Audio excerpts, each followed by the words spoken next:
Photo, Pixabay Lung X-ray. Analysis by Penelope Andrews, University of Cape TownThe lawyers for miners who either fell sick or died after contracting silicosis and tuberculosis on South Africa's gold mines, have reached a historic class action settlement with the industry.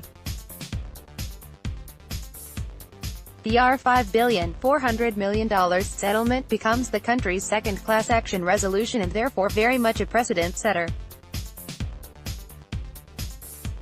Class action is a newish feature within South Africa's legal landscape. It was incorporated into the country's post-apartheid-era constitution adopted in 1996. But class action litigation has been used infrequently in South Africa, unlike in the US where it's become a prominent feature of justice. The constitutional provision quite clearly sets out that anyone acting as a member of, or in the interest of, a group or class of persons, may approach the courts. Despite this, there isn't a significant body of procedural rules in place. Cases such as the silicosis matter contribute to the growing body of rules of the game and are likely to influence future class actions. In particular, clarification of the space should allow vulnerable communities to use class action to secure justice. The silicosis case will see multitudes of former gold mining workers who acquired respiratory diseases, such as silicosis and tuberculosis, during their working lives from 1965 to date, receive due compensation. The compensation process is to be arranged through a new entity that's been set up specifically for this purpose, the Chiamizo Trust. The agreement identifies various classes of eligible claimants, depending on the stage of the diseases. The amounts of compensation ranges from R10,000 to R500,000.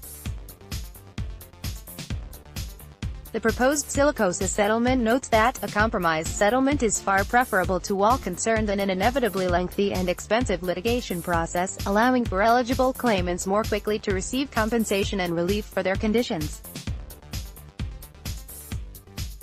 In my mind, the significance of this settlement is captured by 5 elements: compensation, accountability, deterrence, education and reinforcing rights. Significance of the settlement: compensation. This relates to the compensation that the claimants will be paid.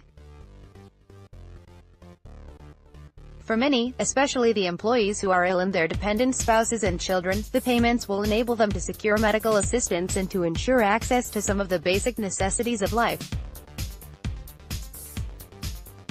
They will at least have a measure of certainty that some of their needs will be taken care of.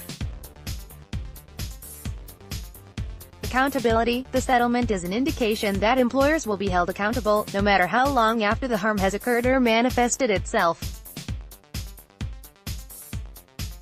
In other words, the obligation of employers to create safe working environments is reinforced. Deterrence. Although past employment conditions did not protect the claimants, it is hoped that gold mining companies are put on notice about ensuring that working conditions protect the health and safety of workers. Employers must put in place processes and programs to reinforce health and safety. Although mining is essentially a dangerous occupation, mining companies should minimize harm. Education. The class action and settlement agreement will serve as a useful educational tool for the wider public who seek healthy and safe working conditions.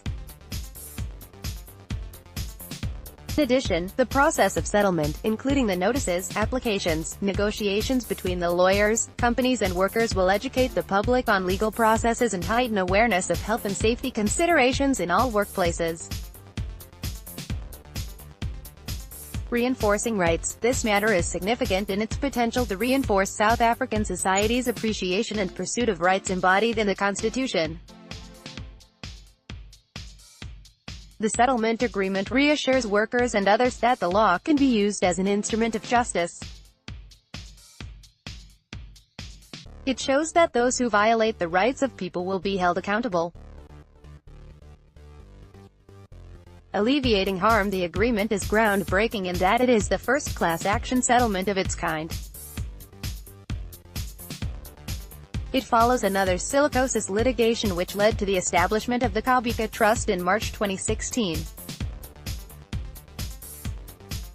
The Constitutional Court has also allowed a claim by the dependents of a deceased minor to sue his employers for his death from silicosis and tuberculosis.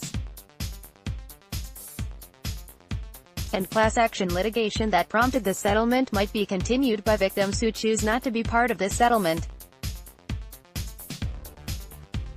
For those who endorse the agreement, it leads to a full and final settlement of the claims against the gold mining companies. The settlement is conditional to a confirmation by the court. This is a requirement built into the class action procedures to guard against abuse of the system.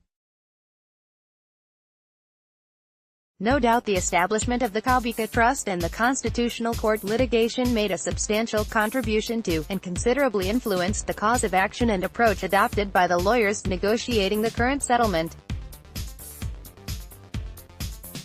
As is the case with all litigation involving damages, those who are harmed cannot be made whole.